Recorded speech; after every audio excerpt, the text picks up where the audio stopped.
In my opening remarks, I'd like to speak directly to MNBC staff who work at our headquarters and in 7 regional offices in Nanaimo, Cranbrook, Fort St. John, Prince George, Surrey, Terrace, and Kamloops, as well as to all our remote staff who work in communities such as Caleton, Harrison, Tumbler Ridge, Kelowna, to name but a few. To the staff, this has been a challenging year for you on many fronts, and COVID has complicated our government and the lives of so many citizens and self-identified Métis people in British Columbia. Let me say thank you for what you do each and every day. In 2020, our ministry staff and other staff delivered much needed supports for those impacted by COVID-19. You answered questions of future citizens. You helped provide funding for renovations of the homes of countless elders. You held a number of community engagement sessions on Zoom and on other platforms. You encouraged people to learn Michif and supported our artists. You processed financial payments to provide basic living costs for Métis people taking training courses. You significantly increased our social media presence and kept communication lines open during COVID-19. You supported our efforts to undertake Election 2020. You provided invaluable supports for our children and families. You've worked to empower the voice of our youth and provide them a seat at the table. And there are so many other things too numerous to note that MNBC employees do each and every day. And in recognition of these efforts, I'm pleased that we were able to launch our Employer of Choice initiative this year by implementing some key measures over the next 3 years, which will include immediately implementing a new and enhanced pension, a wage leveling program, as well as providing a cost of living increase. We've done that because it's important that we invest not only in our citizens, but that we also invest in our employees who are delivering these critical programs and services. Christmas is a time of year to give thanks, and that's why I give thanks for working at MNBC and for having such amazing staff who are committed to serving our nation.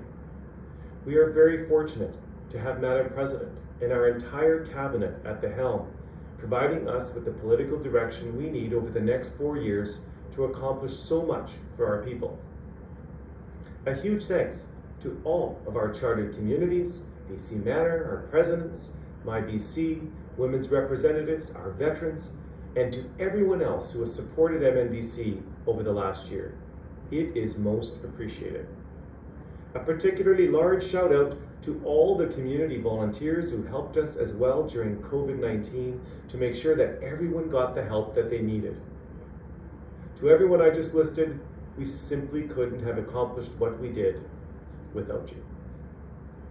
With 2020 nearing to a close, this offers us the opportunity to look ahead to 2021 with a sense of hope and opportunity. That's because next year will bring even more positive changes and a stronger nation.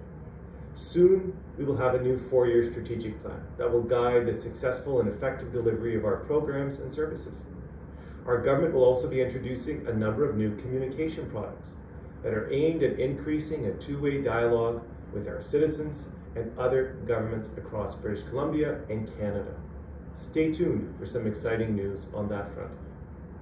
The Cabinet also recently approved the renewal and modernization of our registry database in 2021, and that will go a long way to support our efforts to digitize and become a paperless government.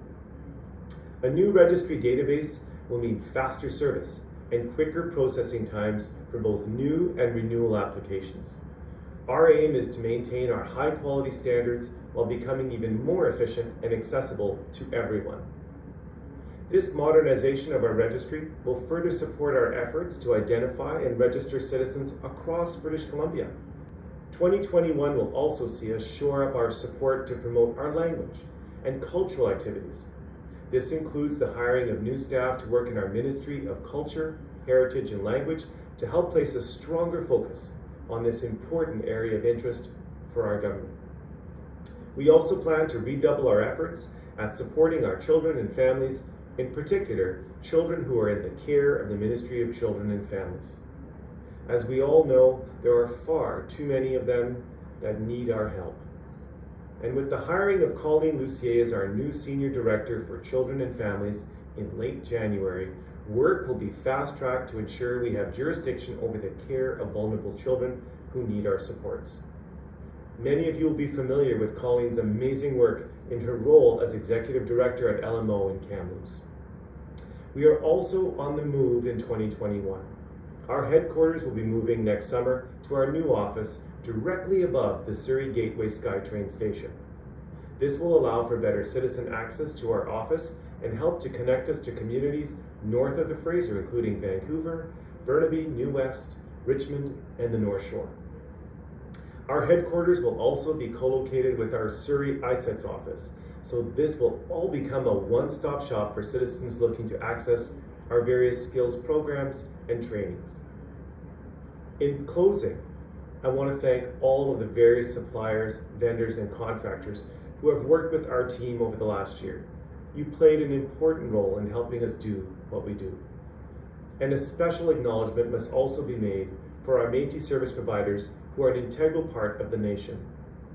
Thanks to all the staff at Kikino Métis Children and Family Services Society, Métis Family Services, Little Michif OT Pimessuak, as well as Island Métis Family and Community Services Society and Métis Community Services Society.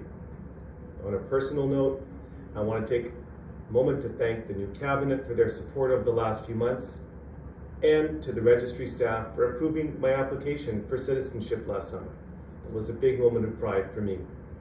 I also want to pay special tribute to our elders, who are our knowledge keepers and who have faced particular challenges this year as we fight the COVID pandemic. We are thinking of you and trust you will remain safe during these unprecedented times.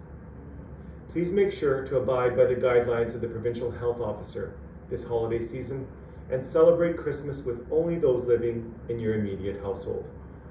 And remember, if you're feeling lonely or you need to talk to someone, don't hesitate to reach out to our Métis crisis line at 1-888-MÉTIS-BC or 1-888-638-4722.